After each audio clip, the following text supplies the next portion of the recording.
It's because we know that God is great. It's because deep down we know ukuthi uNkulunkulu yikho konke. That uNkulunkulu uyikho konke. And it's because we know that it hurts us so much when we feel like uNkulunkulu akasinakile, or that we feel like uNkulunkulu akawaphenduli akaziphenduli iy'celo zethu, akayiphenduli imikhuleko yethu. And there where we doubt him, and in that moment where you doubt God, and you doubt all the teachings, and you doubt ukuthi kuyokulungela nawe,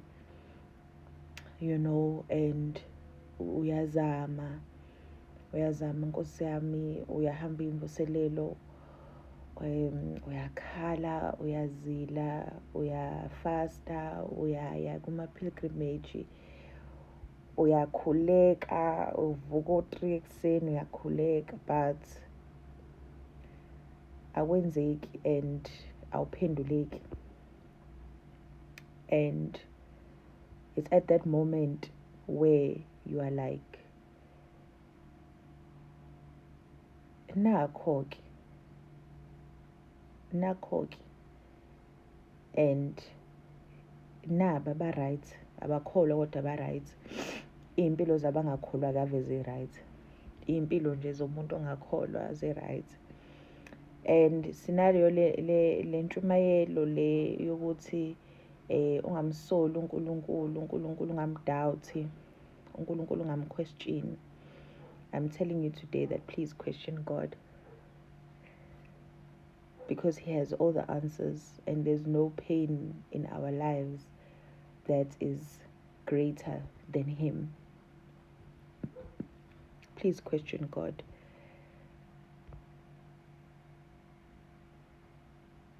Please question God. Go to the book of Lamentations. Uzindle ngobuhlungu bakho. Feel all that you're supposed to feel. Feel everything you're supposed to feel. I was directed to incwadi yezililo.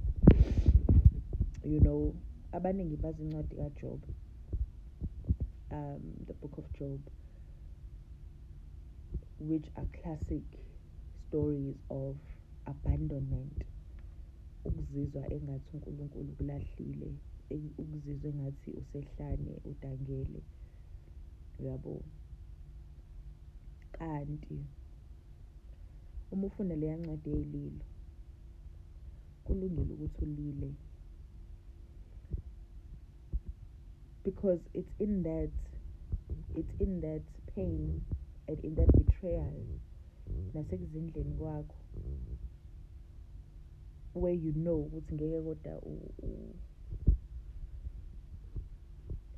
umlahle uNkulunkulu njengoba nawe ngekakulahle nje. There's that moment where you are like, but God, why me? Why me? Mina ngenza konke okufanele ngikwenze, I'm a good person. Ubungeke yini ungiphe i-answer? But remember that in our sorrow, God exists. Because in our sorrow and in our pain, we become like Jesus on the cross. Ungakhohlwa ukuthi uNkulunkulu naye, uJesu esesiphambaneni naye wakala, wathi uNkulunkulu wami ngishiyeleni na? Therefore, as amakholwa, fanele sihlezi sifisa ukuyifanisa noJesu. Understand ukuthi just like Jesus cried on the cross and said, uNkulunkulu wami ngishiyeleni na? Even me, nami ngingakwazi ngikhale kwesami isiphambano ukuthi uNkulunkulu ngishiyeleni na? Kodwa never ukuthi uzuze uthi uNkulunkulu akekho. No, uNkulunkulu ufana nomzali. uNkulunkulu uhlezi khona, uhlezi esithanda, uhlezi esibhekile, uhlezi enathi. But we must always know ukuthi We are not above pain. We are not above betrayal. We are not above sorrow, nobuhlungu ney'nhlungu. And when it's our turn to be uJesu esiphambaneni, we should find comfort in knowing ukuthi now I'm Jesus. I'm on the cross. And that sort of affirms ukuthi I'm on the right path. That sort of affirms, it confirms ukuthi ngisendaweni right. And ngisendaweni yokulinda. And ngiyalila. Kodwa ekulileni kwami ngilolela kuyena phela uNkulunkulu. He's still the one. The worst mistake is thinking ukuthi mhlawumbe uzomshiya uNkulunkulu or uzomdoubta. The fact that kubuhlungu, it's because you believe in him. The fact that it pains you, it's because you believe in him. And when God answers our prayers, and he will not even answer the prayers ngokucabanga kwethu nangokuqonda kwethu. The prayers are already being answered ngokwakhe. Sekusele ukuthi sambuleleke nathi sikubone lokho. And when you are, let's say, Father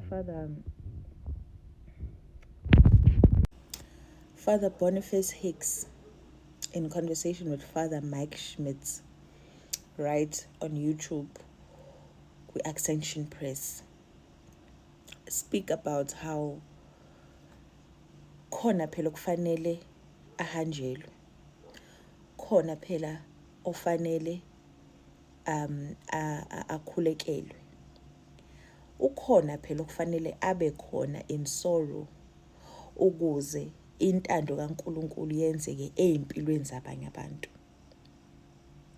When you are the sick, then amazwi Matthew 25 ayahamba kuwena, because uJesu uthi ngangilambile wangipha ukudla, ngangigula wangihambela. So you become Jesus in that uwena ohanjelwayo, uwena obonwayo, uwena olethelwa umkhuleko. So when you are in waithood, you must know ukuthi you are Jesus. You are the Jesus in suffering, and Jesus in victory you will become. Because all suffering will end as it ended on the cross, and joy will come back as Jesus came back after 3 days. And I remember Father Mche, a while, mhlambe 5 or 4 or 5, yeah, maybe 5 Easters ago, emlindelweni wathi thina singcono ngoba silindela siyazi ukuthi uJesu uzovuka. Abafundi bakhe ngaleso sikhathi babengazi noma uzovuka yini, babekholwa, babezwile, babekholwa, babezwile ukuthi wayetheni uJesu, kodwa i-lived experience ngendlela izinto ezenzeka ngayo phambi kwabo, ebulawa uMesaya ngesihluku nangendlela engenasidima ngalezi ayikhathi zayo. They had to doubt. And it's in the doubt that when the revelation comes, it becomes a conviction. It becomes gospel truth, and it becomes undenied and unquestionable. So while we are in the period of waiting, we must always know what our lamentations place us in the position of Christ in other people's lives. And by helping us, their lives will reach its destiny yabo. Akasibusiswe Maria, mntanakho Jesu othandekayo.